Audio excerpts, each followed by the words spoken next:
So good morning or good night, depending on where you are in the world, and welcome to another interview of the Shield Dude on a Couch. I'm your host, Hector, and today I'm joined by Nebula Nine. They're a band from Sweden who play progressive rock. And we're here because a few months ago, they released an EP called The Last Skypiercer. So I have the whole band here with me. So first of all, guys, how are you today over there? Great. Yeah, so since we have the whole band, tell us your name and what you do with the band. I'm Simon. I'm the singer and guitarist, and one of the guitarists of Nebula Nine. My name is Linus, and I play drums. And my name is Hampus, and I play bass and keyboards. My name is Rob, and I play lead guitar. Nice. So yeah, we have the whole band. And before I start this interviewing questions, so to let know bands that watch this, Nebula Nine actually emailed me. So it works. They emailed me and they sent me like, hey, this is our, we put out this EP. Can you check it out? And I checked it out. I'm like, yeah, let's talk about this EP. So if you write to me, I'll get. Sometimes I'm busy, but yes, I do read my emails. Guys, well, thank you for taking some time of your Saturday afternoon to talk with me. It's Saturday morning, so I still haven't had my coffee. So if I'm a little bit slow, it's because I haven't had my coffee. But all right. It's understandable. Yeah. So first of all, Nebula Nine, tell us a little bit about the history of the band, how you guys got together. We have a pretty long history. At least me, Simon, and Linus. We played together when we were 18 years old, and even Simon and Linus, they had a band when they were like, I think 15 years old. Am I right? Yeah. Playing like heavy metal, hard rock. And then me and Simon met on a party, and my band needed a bass player. And by that time, our band was called Iliodon, and that's the Latin for a fish. So me and Simon have a fish interest. We're like fish keepers. And he talked about this drummer called Linus, and we thought, but he's a heavy metal drummer. How can he play progressive rock? And but we never looked back. He was amazing. He adapted so fast. And then we played maybe 3 years and quit. And then a couple of years ago, 3 years ago, I think, Simon decided to start up a band. And this time it was pretty different. How to say, we had jobs now, money to buy equipment, and we were maybe a bit more mature in our songwriting and our approach to the songs. Maybe Simon can tell you about the festival he went to that started his imagination about this band. Sure, Simon, go ahead. Tell us about that. Yeah, well, as I said, I had a hiatus from rock music pretty much for 10 years and focused on my kind of singer-songwritery stuff, playing acoustic guitar and mostly for myself. I became quite tired of it because it's not really my thing, to be honest. And I thought, like, yeah, it's time to create something. And we live very close to a festival called Sweden Rock, if you've heard of it, Sweden Rock Festival, and like 20 minutes from there. And I watched a band called Opeth, also Swedish, and I hadn't really listened to them before, but I felt like, yeah, we should do something, maybe not similar to this, but we should do something in a band setting and a bit more heavy. We should, yeah, and yeah, that's it pretty much. So you said you went to a festival and you listened to Opeth and you're like, yeah, I want to make a band again. Yep, that's pretty much it. That will do. Opeth will do it for you. So yeah, that's awesome. So what about you, Robin? When did you get in touch with the band? Well, Simon contacted me. I can't remember how long it was now, 1 or 2 years ago, maybe, and said they needed another guitar player. And I was interested, but it took some time before I joined the band because I had some other stuff going on. But we had a few rehearsals, and then they were gonna play in Sölvesborg at what was it, Brofestet, I think it's called. Yeah, it Yeah. was a pretty small gig. Yeah. And I told them I wanted like one gig before I decided if I'm in the band. And after that gig, it was a very fun gig, and I joined the band. That was like last summer, I think. Yeah. Yeah, it was. And afterwards, we had like a big hug, and Yeah. we felt complete. Really. Yeah, it was wonderful. That's good that you guys hug.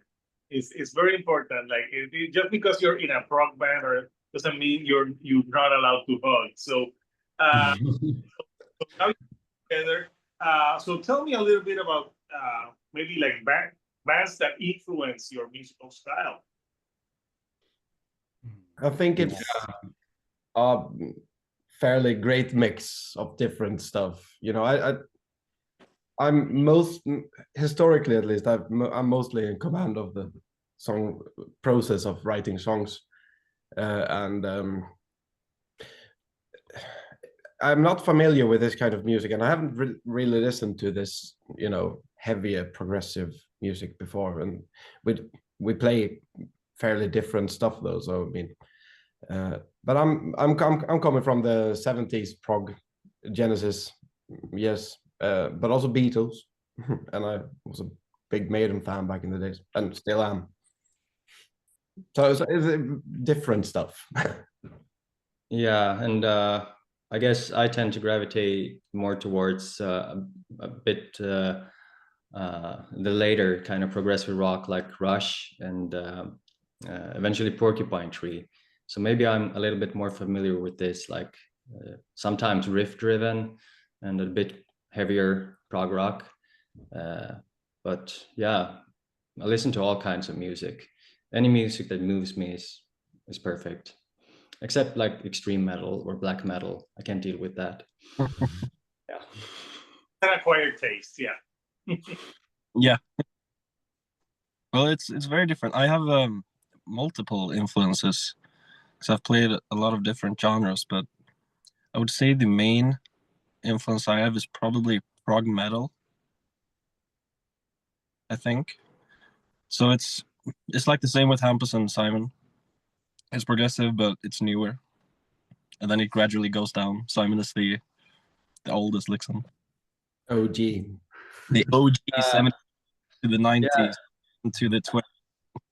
Yeah, I guess we got like 50 years covered of progressive music in this band.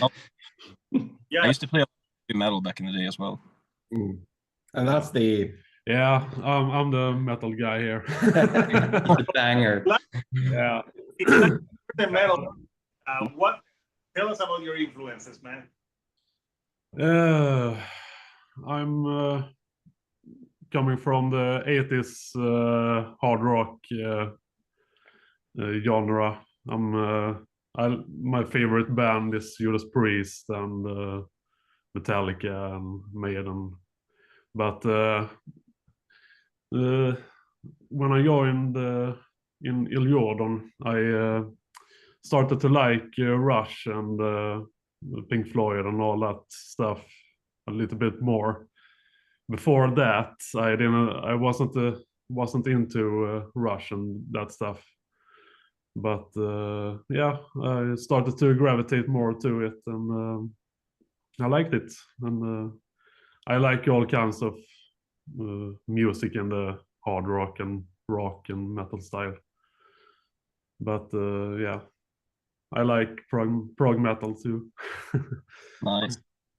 Yeah, but you know what? When you guys told me that one of the guys in the band was the most metal guy, I instantly knew it was Linus because of his hair, and he kind of looks like, a bit like Dave Mustaine. Yeah, it makes us look tough. I like that. Yeah. We need it. It doesn't quite look like a young Hetfield. Yeah. Oh yeah, Now that, yeah, before the, yeah, like a mixture. Well, he's got who stays there, but if like more lookalike like James Hetfield. Yeah, that I can see. I've heard it before. Many times. Yeah. But, yeah, I'm the metal guy in the band. Faster, harder. They're like, no, let's more prog, more. Yeah. The thing is, the only thing he wants to do when he's behind the drums is blast beats, but we don't allow him to do it. No. But Maybe. you know, in the long run, they're looking out for you, because if you play blast beats all the time, I don't know, that has to be like very like demanding on your body. Yeah. I can't really play blast beats that's good either. So, but, So it's good that it's not required for Nebula 9. Yeah. Yes. So Makes it easier for me, but the prog style is not so easy either. So no. So yeah, I get it. Let's look at the artwork for the EP that you released a few months ago. So we can talk a little bit about the artwork before we go into the track. So here we have the artwork for The Last Skypiercer. So tell me a little bit about what you guys were going for with this artwork. Well, we didn't make it ourselves, and I contacted a Finnish guy called, I don't know his real name, but his artist, or like what do you call it, Anton? No, his alias is Vanga Van Gogh, or something like that. Don't know how to pronounce it really. Very talented guy, and it came from I got an interest in kind of science fiction, like beyond Star Wars. So like the stuff you'd call hard science fiction. That is like it could be our future, but probably not. But it's like based in science in a more reliable way, whatever. So he's an artist in that kind of genre, and I contacted him through a website, and he was up for it. So he did the album cover also for another single called Plastic Womb. So I don't know. I think it was his idea he read the lyrics, or the lyrics we had for that at that time, and made this out of it. So I didn't really tell him what to do. So I can't really say, to be honest. Yeah, but it's like very interesting to just tell a person to do whatever you want with this, what the music speaks to you. And often you get a result that you didn't really think about, but then in the end you're like, wow, why didn't I think about that? That's really cool. And so we trust this guy. He always comes up with good stuff. But the core idea for it is like, yeah, obviously that thing in the middle before the sun is the Skypiercer, then the spaceship that takes humanity to the other planet, and the sun behind is, he wanted to, or I told him to make it more aggressive, like, because it's about the sun's last days and the sun dying. So the whole concept and the album EP is about humanity leaving Earth because the sun is in its dying days. Yeah, and it's a pretty cool album artwork. And you know what it reminded me? Did you guys watch that sci-fi movie that's with horror called Event Horizon? Event Horizon? Yeah. No. Well, it's a movie that is sci-fi but kind of horror, and it's about a ship that goes through a hole and it goes to hell. Really? Yeah. It stars Sam Neill from Jurassic Park. Wow.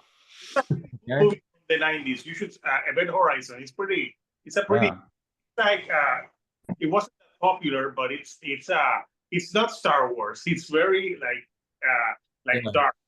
Yeah. I guess we need to have a movie night soon with maybe a couple of drinks and watch that movie. That's pretty spacey. Then you guys can let me know what you thought of the movie. So, so we're doing a track by track, and we're talking about the 4 songs on this EP. So the first song is Skypiercer. So tell me a little bit about Skypiercer. It's the opening track, and it sets the theme, I think, for the EP. And I think the song isn't really like right smack in your face, and that's maybe an issue if you're thinking of starting a concert with it. But I think it suits the concept of the EP, because it's like this looming inevitableness of humanity's fall, really. So it's not very fast paced. It's the slowest song on the EP, I think, all in all. Maybe Maroons, but yeah, it's more about the setting. It's setting the environment. This is like the concept we have, and yeah, it's about a guy seeing the Skypiercer for the first time, and I don't know. Thinking about the journey ahead. It's much about the journey ahead, and what. Well, it depicts the streets, the empty streets, and most of humanity has already left, but there are some still around. And yeah, it's an introduction for it. And yeah.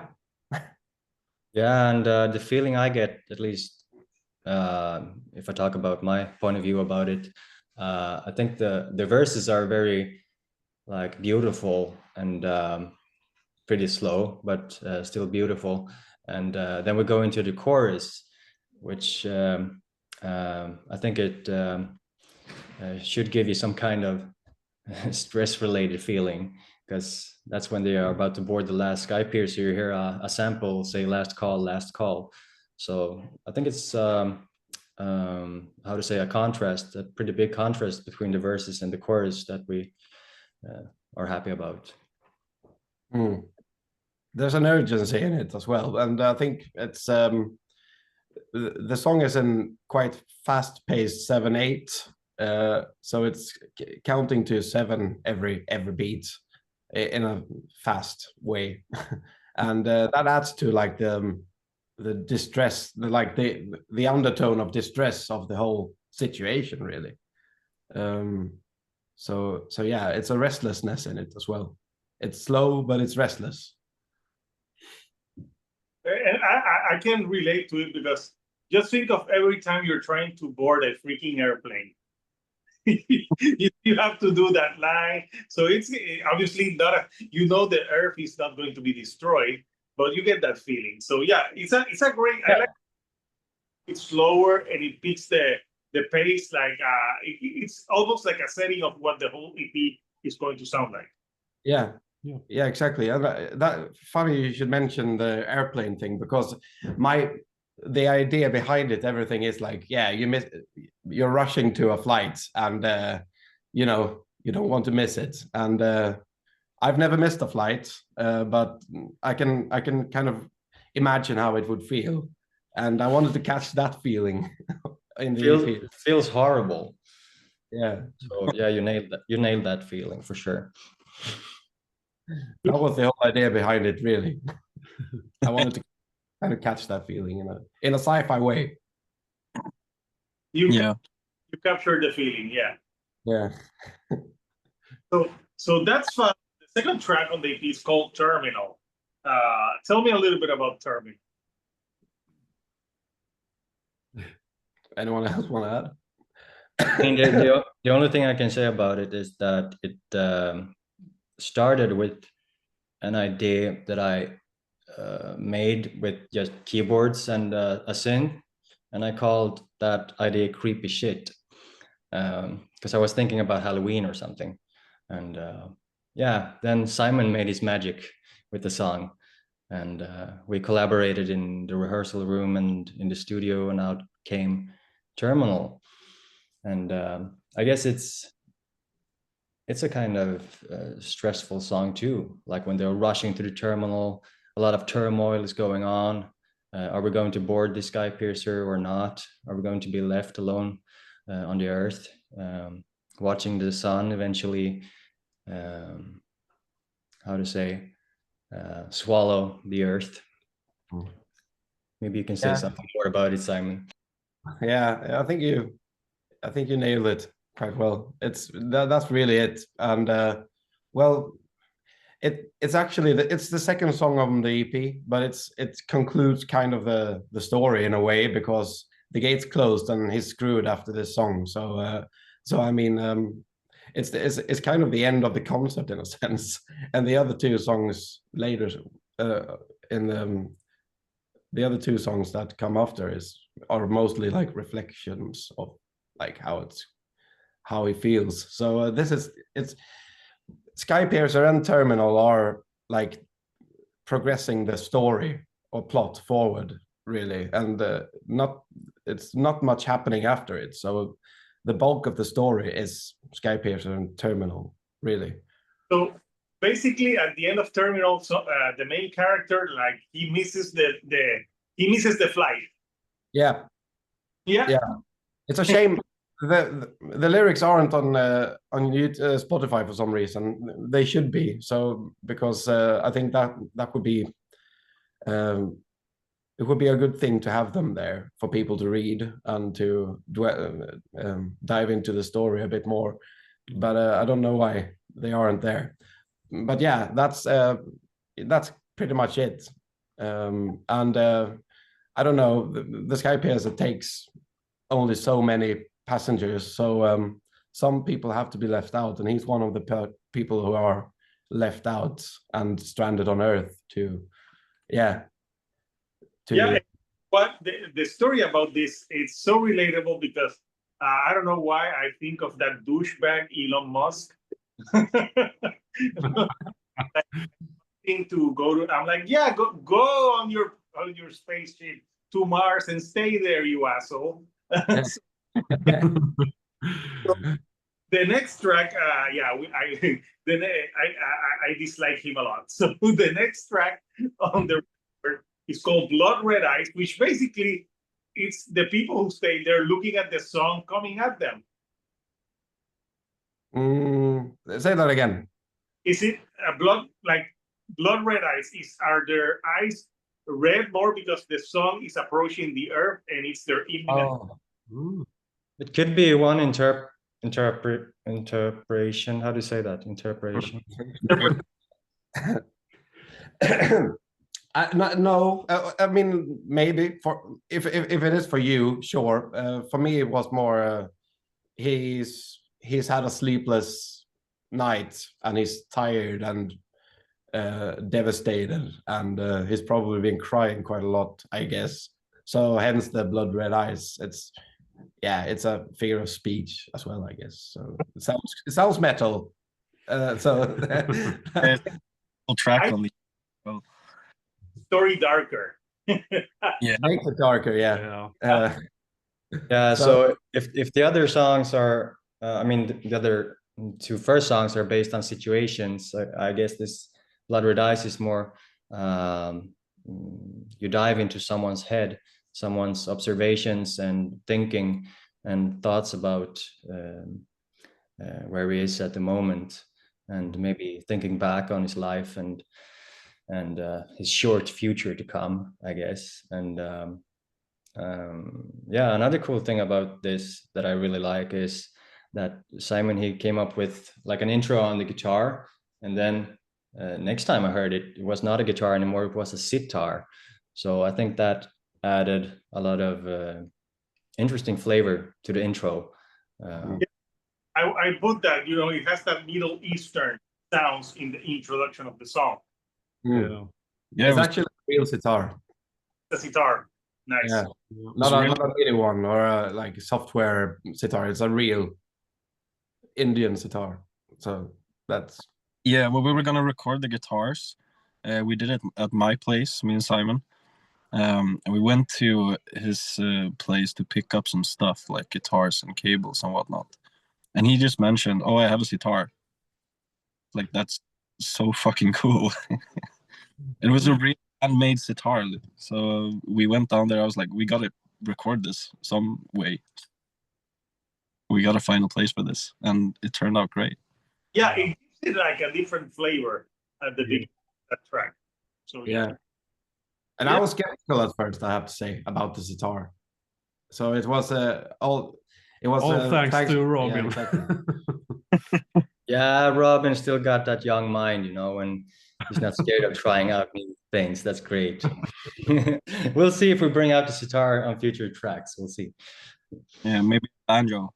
yeah, maybe put a sitar solo. Ooh, We'll see. Why not? yeah. That would be good. So you finished the EP with Maroons. I'm guessing that's talking about the people. Obviously, they stayed on Earth and they didn't go on the Skypiercer. So tell us a little bit about that last track. It's kind of a continuation of Blood Red Eyes, really. It's introspective. It doesn't deal with what happens externally like Skypiercer and Terminal. It's his own reflections and a bit of story in it. So, well, it starts with he wants to, well, it's a kind of, he wants to send, like, he tells the people or humanity to remember the people who sacrificed themselves or became the martyrs of Earth, the ones who remained, and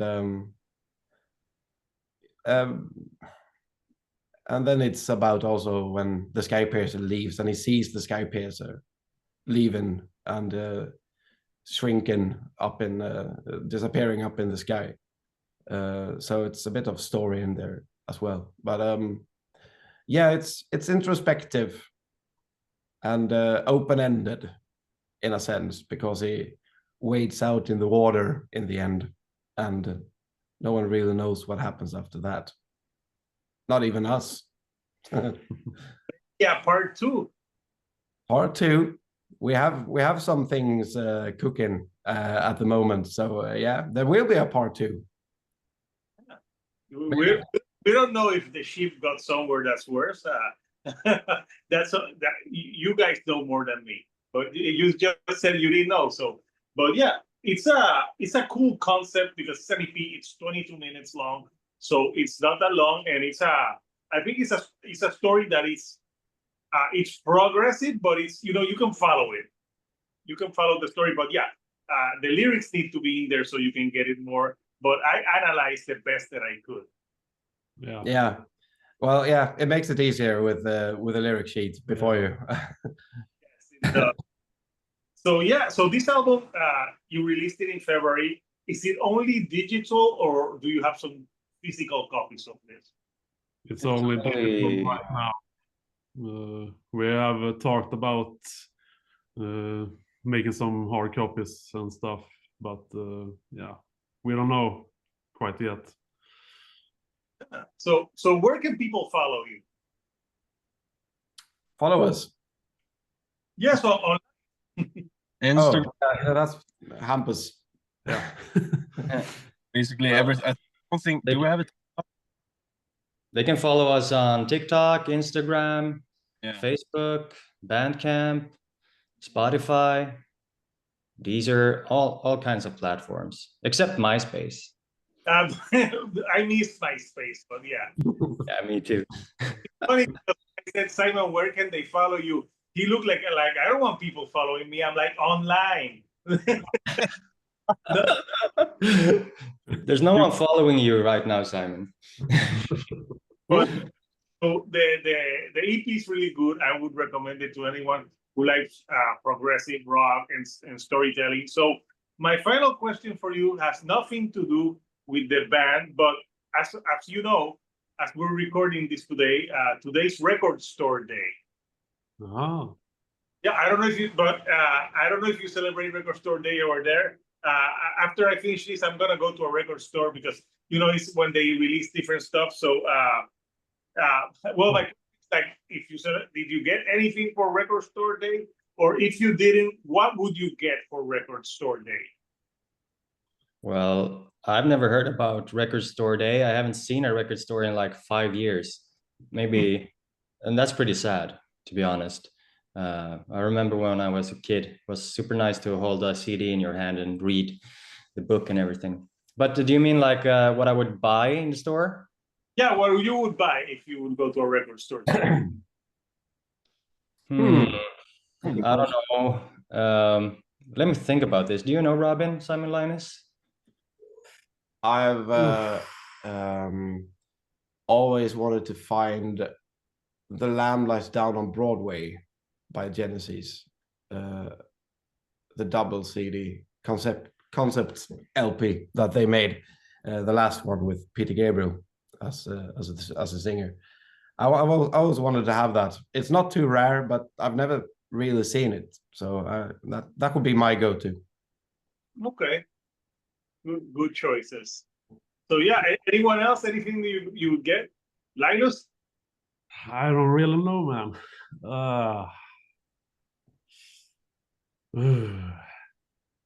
That's a hard question. I just figured something out. I think I would buy the DVD of Rush's last tour, because I've only seen, I think, two clips available on YouTube, Jacob's Ladder and another song. Maybe it's Distant Early Warning. I don't know. It would be nice to see the whole show because they play a lot of rare songs on that one. Awesome. So yeah, guys, it's been great chatting with you. Thank you for writing to me. So I could because if not, I would have known of the EP to listen to it. So I enjoyed the EP and I enjoyed chatting with you guys. So before I let you go, anything that you like to say to the fans or maybe future fans? Yeah.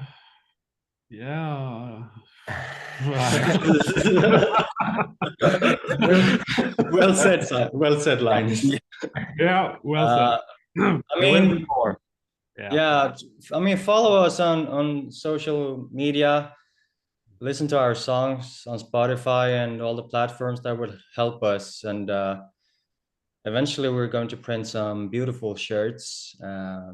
Maybe you can buy them so we can afford to make the next album. And yeah, just keep on listening to fantastic music out there. And I just want to tell you, chill dude on a couch, thank you for replying and being so quick and doing the awesome job that you do. So thank you so much. It was so nice to chat with you. And thank you for the opportunity. Thank you. It was great chatting with you too. And obviously follow them online. And I gotta reiterate, do not follow Simon in real life. No, do not. Leave Simon alone. Please. He gets really nervy, so don't do that. Yeah. I'm not too fun in real life. So. If I'm walking around, someone's like, follow me, like I would, what the fuck? Like what fun? Like, I mean, even if I see a famous person in a band, I'll go and like if they're busy, I don't want to bother them, like, and I don't want to be that asshole that has all the discs and they're like, sign everything. But dude, he's having dinner. Leave him alone. I mean, we're sweet, so we don't talk to strangers anyway. Except you, of course. But we've talked a little bit on the email. Rico, everyone says hi to everyone. We're very social. That's what I like about going abroad. Yeah. Everyone's very social. And even if you go to a supermarket and you buy something, they will call you mi amor, which means my love. You haven't met this person, but she's like, oh, my love. And it doesn't mean anything. So if you come here in Puerto Rico, everyone's saying that doesn't mean that they all love you. They're just courteous. That would be the weirdest thing ever in Sweden. I promise. I'll tell you. So if you ever come here, yeah. Maybe you can do like a subtle nod to a person, but don't speak. So yeah, it seems like we need to go to Puerto Rico. So if anyone seeing this has a tour in Puerto Rico, we're up for it, of course. Yeah, awesome. So guys, again, thank you for joining me from Sweden here to Puerto Rico. So Couchers, Nebula 9, the album is out now, streaming, The Last Skypiercer. Check it out. I'll post the link down below in the comments. So until next time, Couchers, this is Hector, the chill dude on a couch, and I'll see you all right here on the couch. Thank you and goodbye.